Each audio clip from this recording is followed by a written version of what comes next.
Oke, assalamualaikum warahmatullahi wabarakatuh. Pada kesempatan kali ini, saya akan membahas sebuah rangkaian pada sebuah baterai impact yang dirangkai secara seri ini ya. Ini ada baterai impact dari Iron Hope, tipenya 24 TP 24. Ini tipe ya, bukan voltase. Nanti saya jelaskan untuk lebih detailnya. Oke, di sini ada rangkaian baterai impact yang dirangkai secara seri. Dia menggunakan tipe baterai 18650 dan berikut modul BMS-nya ya. Buat yang belum tahu apa itu BMS, oke, sedikit saya jelaskan apa itu BMS. BMS itu singkatan dari Baterai Management System, yang dimana BMS ini berfungsi sebagai pengatur tegangan apabila level baterai sudah menyentuh titik low voltage ya, atau voltase paling terendah. Biasanya ada di sekitar 3,7 volt per satu baterainya ya. Kalau kita kalikan 5 ini, kalikan 5 berarti ada di 18,5 volt ya. Dan untuk tegangan penuhnya dia ada di 4,2 volt per satu baterainya. Dan kalau kita kalikan 5 baterai jadi sekitar 21 volt untuk full voltasenya ya. Selain itu, di dalam BMS juga terdapat rangkaian proteksi suhu, tapi tidak semua modul BMS ada proteksi suhunya ya, di mana rangkaian proteksi suhu ini berfungsi sebagai pengaman terjadinya ledakan jika baterai mengalami panas pada suhu tertentu. Dia juga akan otomatis cut off untuk menghentikan arus pada sebuah baterai. Nah, mungkin teman-teman di sini ada yang pernah ngalamin pada saat pemakaian impact digunakan untuk membuka baut yang benar-benar susah, sampai-sampai impactnya tiba-tiba mati, tapi setelah beberapa saat hidup lagi. Itu dikarenakan sensor suhunya bekerja ya, jadi mendeteksi. Nah, di modul BMS miliknya Impact Iron Hope ini sayangnya tidak ada sebuah rangkaian pendeteksi suhu, karena saya tidak melihat sensor NTC yang biasanya diselipkan di baterainya. Untuk baterai yang dirangkai secara seri ini, kalau misalkan dalam hitungan rumus kelistrikan yang dirangkai secara seri, yang naik itu voltasenya dan ampernya tetap, sedangkan kalau kita paralel yang naik ampernya sedangkan voltase tetap. Tapi di sini kenyataan pada prakteknya berbeda ya. Meski baterai kita rangkai secara seri, untuk ampernya akan tetap naik, dan disinilah yang disebut namanya pelepasan arus atau discharge arus pada sebuah baterai yang disebut arus continuous baterai. Bahkan pada satu baterai bisa mengeluarkan arus 10 ampere, 20 ampere, 30 ampere, bahkan ada yang ratusan ampere. Itu untuk per satu buah baterainya ya. Di sini saya akan membuktikan secara langsung dengan memberikan beban pada sebuah baterai yang dirangkai secara seri ini.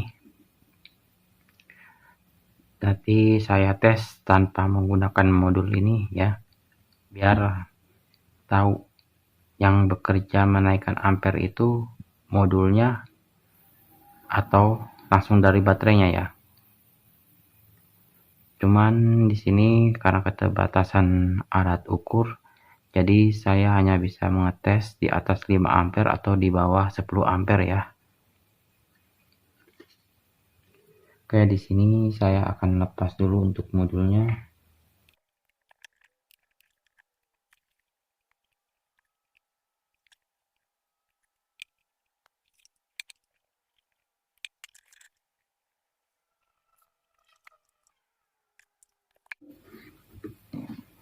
Oke, di sini Untuk bebannya saya langsung menggunakan impact-nya ya. Sini saya tanpa menggunakan modul BMS-nya. Jadi saya langsungkan tadi baterai. Kira-kira berapa ampere?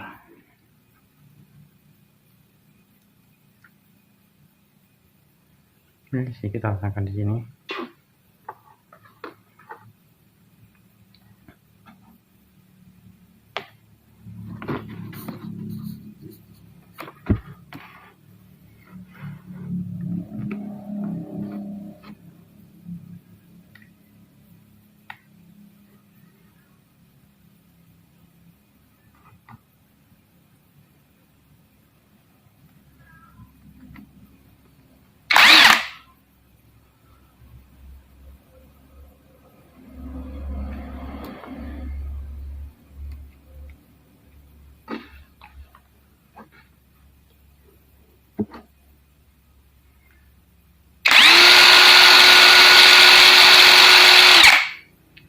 (4,3 ampere). Coba saya tambahin lagi sebuah lampu. Ini lampu mobil ya, sebenarnya ini lampu 12 volt tapi saya rangkai seri jadi 24 volt harusnya ya.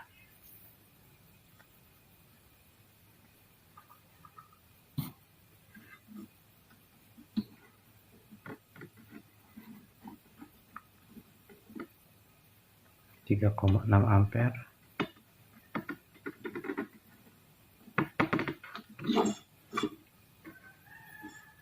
Tiga koma lima ampere.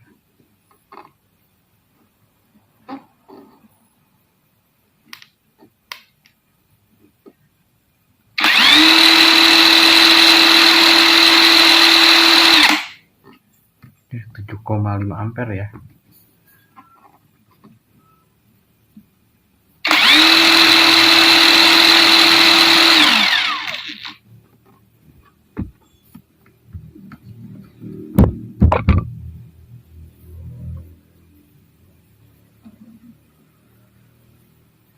Untuk kesimpulannya, teman-teman jangan sembarangan upgrade ya untuk baterainya ya, dikarenakan itu merusak modul. Jika teman-teman tidak tahu kemampuan MOSFET untuk mengantarkan arus maksimalnya ya. Untuk baterai Airhope ini dia kapasitasnya 1,5 ampere. 1,5 ampere itu untuk kapasitas penampungannya ya, kemampuan menampung strum. Sedangkan untuk pelepasan arusnya saya cari-cari datasheetnya di Google tidak ketemu, jadi saya tidak bisa asumsikan berapa ampere per piece-nya ini ya. Di sini untuk mereknya CQTH dan untuk MOSFET-nya dengan seri 3060K ini dia mampu menghantarkan arusnya sampai 60 amperan ya per satu bijinya ini. Jadi dikalikan 2, 120 ampere ya. Sedangkan teman-teman kalau ganti baterainya, contohnya dengan merek EP ya, yang kapasitasnya 2 amperan itu, kalau saya baca dari datasheetnya untuk merek EP itu bisa mencapai 30 amperan ya. Kalau misalkan benar-benar real bisa mencapai 30 amperan per satu bijinya, itu bisa MOSFET-nya nanti yang ada jebol. Jadi kalau misalkan mau upgrade baterai, teman-teman wajib untuk menambah satu MOSFET lagi yang dirangkai secara paralel ini ya di sini. Kalau enggak, teman-teman bisa ganti dengan seri yang berbeda yang kemampuan menghantarkan arusnya lebih besar lagi. Mungkin cukup di sini aja ya untuk pembahasan sebuah baterai kali ini. Semoga apa yang saya sampaikan cukup jelas dan dimengerti, dan tentunya bermanfaat buat teman-teman semua. Dan juga jangan lupa ya untuk dukungan teman-teman semua untuk menekan tombol like dan subscribe-nya di channel saya ini biar saya lebih semangat lagi dalam membuat konten-kontennya. Oke, cukup sekian dan terima kasih. Wassalamualaikum warahmatullahi wabarakatuh.